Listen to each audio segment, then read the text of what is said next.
What's going on, everybody? Cack and Balls here again. I just wanted to kind of show off. This is a work in progress right now.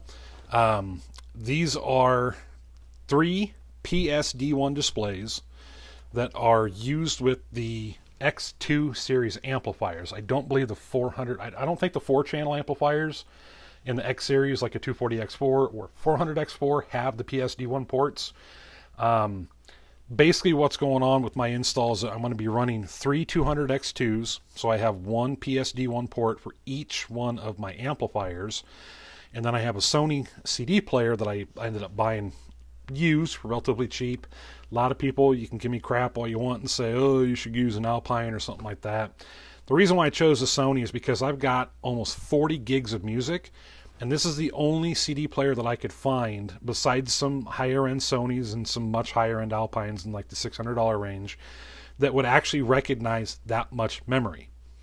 Now, I have an Alpine that I wanted to use, which was half of the display came off. It was the detachable face, but it didn't recognize some of my music. It wouldn't actually play it due to copyright. So this one, I've threw all 40 some gigs of music that I have at it, cycled through everything. It was quick, it was responsive. I figured, what the heck, I'll go ahead and use it. So what we have here is more or less I'm showing off the displays. Nobody really is going to care about the CD player that much. So eventually, whenever I get these hooked up, I'll be able to kind of show you them working.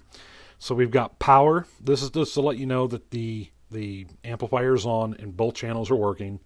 Then we have the signal, which will stay lit. Max is going to end up being right to the point of where it's clipping. And then this is basically the same thing as one of those Steve Mead, I don't remember what they are now, like the PD-1 or something like that.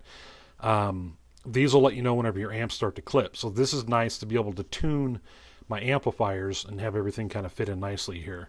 So on the side of it, just use the brackets that came with the kit. These temporarily are just holding it in. These will actually be bolted in with the whenever it's installed into the vehicle. So on the back, I've got them strapped down with just a piece of strap here. Basically on these, you can have them set up that you can run. If you have like 2 500Ms, you can run with an adapter one amplifier to each input, so you can actually run 2 amps off of one display. I sold my 500M. I decided to go with the 200X2 route and just bridge them down just to have more flexibility and whatnot. And 500Ms are getting pricey, so I decided just to go ahead and sell it and put the money towards the 200X2, which is what I'm doing.